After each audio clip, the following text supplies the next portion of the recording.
Okay, let's unpack this. Have you ever felt like modern relationships, especially marriage, are just, well, hard? Mm, Like we're constantly battling against some unspoken current? What if much of what we've been told about human nature and sexuality is fundamentally wrong?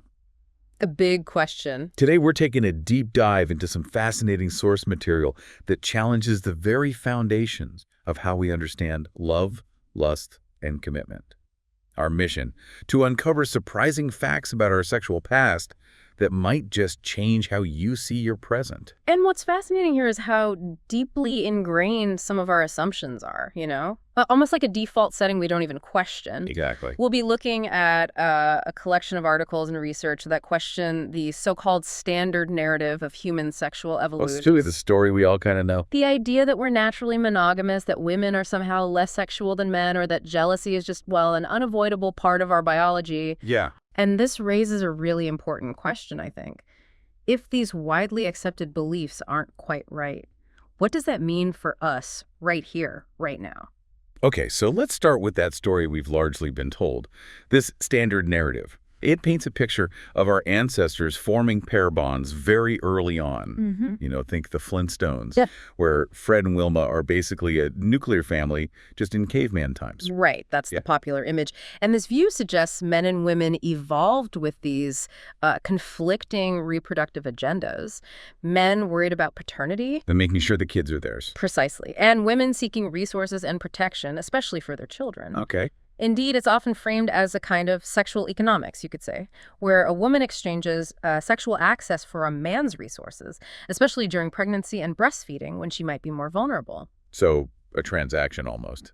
In that view, yes. And central to this is the concept of male parental investment, or MPI, the idea being that a male's reproductive success hinges on investing resources in offspring. But only if. But only if he's pretty certain they're biologically his. That certainty is key in this model. And tied into this is the whole notion of what's it called? The famously subdued female libido. Oh, yes. That idea goes way back, even to Darwin himself. He wrote that women, with the rarest exception, are less eager than the male. Wow. Yeah. It suggested that women have little interest in sex beyond maybe manipulating men for resources. There was even a Dr. William Acton back in 1875 assuring readers that a modest woman seldom desires any sexual gratification for herself. Good grief. So basically, women aren't really sexual beings in this narrative. Pretty much. And this narrative also insists on the universality of marriage and the nuclear family, suggesting it's a fundamental condition of the human species, as someone like Desmond Morris put it. Like it's always been this way. Exactly. And that sexual jealousy isn't just an emotion, but a natural hardwired response, essential even for ensuring paternity. This perspective often concludes that human prehistory was, solitary, poor, nasty, brutish, and short, echoing Thomas Hobbes's rather grim vision. Humans are just inherently selfish and warlike. Right. It's easy to see how that traditional narrative became so deeply ingrained. I mean, it kind of aligns with so much of what we experience or are told about human nature today. It does seem to fit some modern observations, yes. But what if our own bodies, and maybe our closest relatives in the animal kingdom, tell a profoundly different story? A surprising one, perhaps, about our deep past. Well, this is where it gets really interesting. If we start examining our own anatomy, we find some pretty compelling counter-evidence to that standard story. Okay, like what? For example, human males have testicles significantly larger, relatively speaking, than truly monogamous primates like gorillas or gibbons. Larger. Okay. Why does that matter? Well, larger testicles, along with things like a longer, thicker penis than any other primate, are generally seen as indicators of sperm competition. Sperm competition. It's basically an evolutionary arms race, where males develop adaptations like bigger testicles producing more sperm or more potent ejaculate to physically outcompete other males' sperm inside a female's reproductive tract. Ah, okay. So if there's competition inside the female. It strongly suggests a history where females weren't just mating with one male, they likely had multiple partners. As biologists Lynn Margulis and Dorian Sagan put it, why evolve souped-up genitals and a lot of spermatic firepower unless there was some sort of race or contest? That makes sense. And what about female anatomy? Well, for women, there's the capacity for multiple orgasms, which isn't universal among primates, Yeah. and also extended sexual receptivity. Meaning? The ability to be receptive to and engage in sex at pretty much any time, not just during a brief ovulation window like many other mammals. Then you have features like pendulous breasts. They aren't actually related to milk production efficiency. One theory is they could serve as a sort of permanent fertility signal that's always on, a kind of front showroom display, as the authors put it, once our ancestors started walking upright. Huh. So these things, multiple orgasms, being receptive anytime, they directly contradict that idea of women being, less eager or only interested in manipulation. Absolutely. They suggest a continuous, active female sexual agency throughout our evolutionary past. Interesting. And there's another intriguing clue, female copulatory vocalizations. You mean the sounds women make during sex? Yes. These calls are observed across many primate species, including humans. And interestingly, they can actually incite males and provoke that sperm competition we talked about. So making noise could actually encourage more males or more competition? Potentially, yes. Which, again, makes very little sense if a female is supposed to be strictly monogamous and coy. It really challenges that narrative. Wow. Okay, so our bodies tell one story. What about our primate cousins? You mentioned the standard narrative often points to chimps. Right. Chimpanzees, with their often hierarchical and sometimes violent behaviors, are frequently held up as the model for our ancestors. There's even talk of a 5 million year habit of lethal aggression based on chimp studies. What? But, and this is crucial, we're genetically equidistant from both chimpanzees and bonobos. We share about the same amount of DNA with both. And bonobos are... Different. Oh, starkly different. Bonobos offer a completely alternative model. They tend to resolve social tension and power issues with sex, not aggression. Really? Yes. They live in more female-centered societies, and they engage in rampant group sex, male, female, female, female, male, male. It's used for bonding, reconciliation, everything. That's very different from the chimp model. Very. And significantly, bonobos have concealed ovulation and extended sexual receptivity, remarkably similar to human females. This suggests a possibly less aggressive, much more sexually fluid prehistory for our own lineage. So our understanding of human nature might be skewed by focusing too much on chimps. It's a strong possibility. As the primatologist Franz de Waal noted, if we'd known bonobos first, before chimps, we might think early humans lived in female-centered groups where sex was social glue and warfare was rare. Huh. It almost makes you wonder if our whole view would be less conflict-ridden if bonobos were the first apes we'd really studied. It certainly shifts the perspective on what's natural for humans, doesn't it? Absolutely. Yeah. Okay, so if our biology and our closest relatives, or at least some of our closest relatives, paint this different picture, how did our ancestors actually live? Let's look at those foraging societies. Right. When we look at the few remaining immediate return hunter-gatherer societies groups like the Kung San or various Aboriginal peoples in Australia, we find this remarkable consistency. Which is? Fierce egalitarianism and pervasive sharing. They share almost everything. Everything. Like food, tools. Food, shelter, protection, childcare. And, importantly for our discussion, often sexual pleasure too. Sharing isn't just encouraged. In many of these groups, it's mandatory. Hoarding is deeply shameful. Wow. So it's a completely different social ethic. Completely. It's a pragmatic approach to spreading risk. If everyone shares, everyone is buffered against bad luck or a bad hunt. It benefited the entire group. It really speaks to what Marshall Solins said. Poverty is not a certain small amount of goods. Above all, it is a relation between people. It's a social status invented by civilization, not a natural state for foragers. And this sharing extended to parenting. You mentioned childcare. Yes. Many foraging societies practice something called partible paternity. Partible, meaning divisible. Exactly. The belief that a child can have multiple biological fathers because conception might require sperm from several men over time. And men are often quite happy with this shared paternity. Really? No jealousy? Often much less than you'd expect based on the standard narrative. They might see it as a form of insurance for the child. More fathers means more protectors and providers. It actually reduces male conflict and strengthens community bonds. That's incredible, like that quote from the Montagnais to the missionary. You French people love only your own children, but we all love all the children of our tribe. It captures that communal spirit beautifully. It does. And what about these socioerotic exchanges you mentioned? SEX. Right. In many of these communities, anthropologists observed casual, sometimes even expected or obligatory, sexual relationships that weren't just about romance or reproduction. They served to reinforce social ties and group cohesion. So, sex as social glue. Precisely. In some cultures, refusing a sexual advance from certain kin, like a specific cousin or clan member, could be seen as stingy of one's genitals, a serious breach of the sharing ethic. Stingy. That's a fascinating way to put it. It reframes sex completely. It does. It shows it wasn't just private or possessive, but part of the public social fabric. And even the idea of motherhood was different. Not just one mother per child. Correct. Many cultures practice forms of alloparenting, where multiple women share nursing and caretaking. They might all be considered mothers to a child.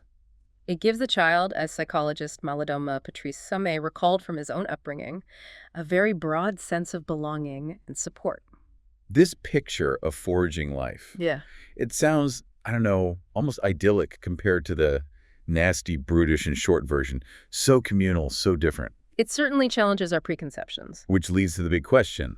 If life was like that, what on earth happened? How did we get from that to, well, to this? Stepping back, what's truly fascinating and maybe counterintuitive is that the research suggests the defining event, the big turning point, wasn't necessarily some great leap forward. Yeah. Possibly more like a dizzying fall from grace. And that event, the agricultural revolution, starting around 10,000 years ago. Agriculture. But isn't that seen as the foundation of civilization? Progress. That's the usual story, yes. But looking at the wider context, with agriculture came private property in a way that hadn't existed before. How so? Well, for nomadic foragers, personal property was minimal. You only carried what you needed. But when people started farming the same piece of land, generation after generation, communal ownership gradually gave way to individual or family ownership. And that changed things. Fundamentally, it redirected human life. Suddenly, you had accumulated wealth, land ownership, which changed status, power dynamics, and the entire social structure. Inheritance became critical. Knowing who your heirs were became critical. Ah, so that's where the emphasis on paternity really kicks in strongly. That's a major argument, yes.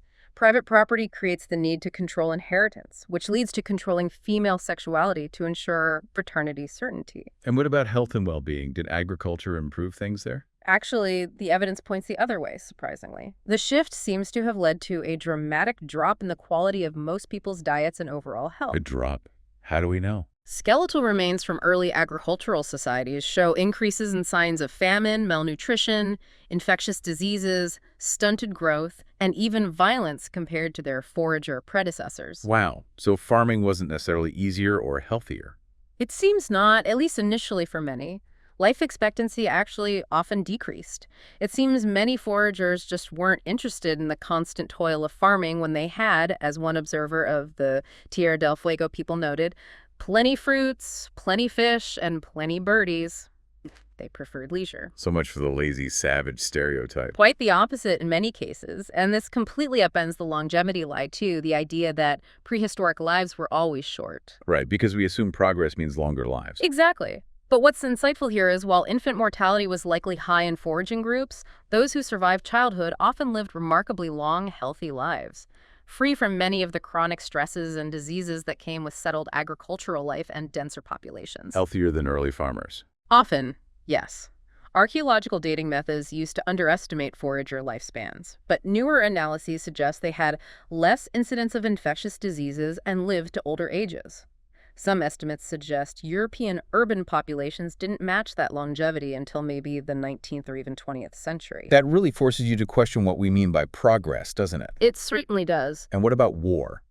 The standard narrative says we're inherently warlike, maybe going back to those chimps. Did agriculture change that? Well, the evidence suggests that for most of our species' existence, living in small, mobile, egalitarian bands, large-scale warfare was probably quite rare. Resources were generally available, and groups could move away from conflict. So war isn't ancient. Organized, large-scale conflict seems to be a much more recent adaptation, likely linked to the changes brought by agriculture. Settled populations, resource scarcity or concentration, higher population densities, and social hierarchies. As one source put it, when communities grow beyond the point where everyone knows everyone else, our behavior changes.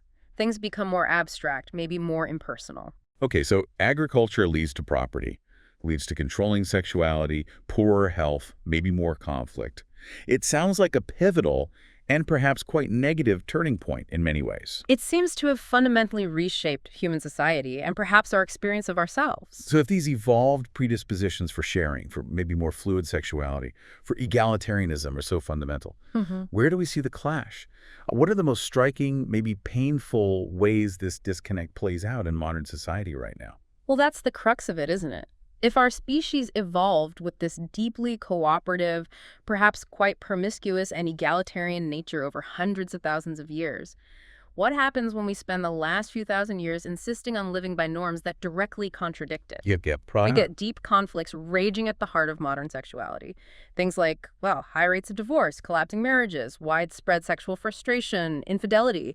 It suggests a mismatch between our evolved nature and our current cultural rules. Which leads us to consider, why do we continue to insist so strongly on strict lifelong monogamy if it seems to go against some of our evolved predispositions? Is there evidence for those predispositions beyond the anatomy we discussed? Oh, absolutely. Take the Coolidge effect, for example. The Coolidge effect. Sounds presidential. It's named after an anecdote involving President Coolidge, but it's a well-documented biological phenomenon. It refers to the tendency, particularly noticeable in males of many species, including humans, for sexual interest to decline with a familiar partner, but revive significantly with the introduction of a new partner. So a biological drive for novelty. Essentially, yes. A novel liver can literally revive sagging testosterone levels and, well, vital sensations. This isn't necessarily a moral failing, as it's often portrayed, but potentially a biological tendency. Okay. And what about women? Does anything similar apply? For women, the concept often discussed is erotic plasticity. Plasticity, like flexible. Exactly. It means that female sexual desire often appears to be more malleable, more shaped by social, cultural, and situational factors compared to male desire, which seems, on average, a bit more focused on specifics. How does that play out? Well, it could explain why women's reported sexual desires can sometimes be significantly influenced by cultural expectations, what's considered proper or acceptable, or even by something as seemingly subtle as taking hormonal birth control pills. Birth control pills affect attraction. Some studies suggest they can subtly alter a woman's preference for certain male characteristics, potentially related to genetic compatibility signals in body odor. It highlights how sensitive female desire can be to various inputs. Wow. So if female desire is more plastic, maybe that explains why there have been such intense efforts historically to control it. That's a very strong argument made in the sources, yes. The historical efforts to control female libido have been, frankly, extreme. Like what? I mean, everything from medical diagnoses like hysteria. Yes, the wandering womb. Right, which was routinely treated by doctors manually massaging female patients to orgasm, they called it, inducing nervous paroxysm, until, interestingly, the invention of the vibrator allowed women to handle that treatment at home, leading doctors to condemn it. The hypocrisy is stunning. It is. And then you have more brutal examples, like historical witch burnings, where accusations sometimes involved having unusually large clitorises seen as demonic. These aren't just isolated weird incidents. They're arguably part of a long-sustained war on female sexual desire, a pathetic futility, as the authors call it, against a powerful natural force. And suppressing all this, Yeah. it must have consequences, right? Psychological. Social. Absolutely tragic ones often. Studies link sexual repression, denying or punishing natural sexual curiosity and expression to higher rates of violence and psychological distress, particularly in adolescence. How so? Well, if societies don't pathologize or interfere with natural physical bonding or adolescent sexuality, allowing for exploration in a healthy context, they often show far lower levels of interpersonal violence. Can you give an example? The sources contrast places where teenagers get prosecuted for sexting with societies like the Mangaya in Polynesia or the Miria in India, where adolescent sexual exploration was traditionally accepted or even encouraged within specific social structures, and violence levels were reportedly very low. The implication is that thwarting natural bonding processes can lead to frustration and aggression. That's a powerful connection. It makes you think about how we approach sex education and adolescent development. It really does. And zooming out even further, what we call marriage itself isn't some monolithic universal concept. Meaning other cultures have very different ideas. Vastly different. The sources mention examples like traveler's marriage, nikah misyar, or marriage for pleasure, nikah mutah, in some Muslim traditions, which allow for more temporary or flexible arrangements. Yeah. Or consider the Masua people in China. a matrilineal society where traditional relationships are sisi or walking relationships. Men walk to their lover's house at night and return to their own mother's house in the morning. There's often no shared property, no formal marriage in our sense, and paternity isn't the central focus. Wow. And jealousy. Reportedly, much less of an issue, with female autonomy being quite high. The Masua language apparently doesn't even have words for husband or wife in the possessive sense we use them. They prefer azu, which just means friend or companion. Friend. That puts a whole different spin on partnership. It certainly shows the sheer variety of human arrangements, defying that rigid Western nuclear family model. And even in our own recent history, in the West, there are maybe echoes of these alternative ways of thinking. You could argue that the sources bring up a really surprising example, the origin of key parties among U.S. Air Force pilots and their wives during World War II. Key parties, like wife swapping. Yep. That sounds very different. It does on the surface, but the reported origin wasn't just hedonistic. It apparently grew out of a shared understanding of the incredibly high mortality rates these pilots faced. Okay. The idea was these couples formed tight-knit social groups, and if a pilot was killed, his comrades and their wives would already have close, even intimate bonds with the widow, ensuring she and her children had immediate emotional and practical support. They were, in a sense, cultivating these webs of love as a form of communal security against loss. That's not the story you usually hear about key parties. It frames it as a kind of community insurance policy, born from extreme circumstances. Exactly. It suggests that even within our fairly rigid recent history, alternative forms of bonding and security can emerge when conditions demand it, hinting at that deeper human capacity for connection beyond the standard pair bond. So, putting all this together, where does this leave us? It feels like we've overturned quite a few assumptions. I think so. This deep dive really suggests that our understanding of human nature, especially around sex and relationships, has been profoundly shaped by a relatively brief period of our species' history, basically, the time since agriculture took hold. Just the last 10,000 years or so versus hundreds of thousands before? Precisely. And it's a powerful reminder, isn't it, that what feels normal or natural to us today might actually be a very recent cultural construct, layered on top of and sometimes conflicting with much older biological and social truths. It's not necessarily some eternal biological destiny. Probably not. And what's truly fascinating, I think, is the sheer resilience of those innate predispositions we talked about. They seem to be constantly bubbling up despite centuries of cultural attempts to suppress or channel them in very specific ways. Like the drive for novelty or the capacity for broader social bonding. Exactly.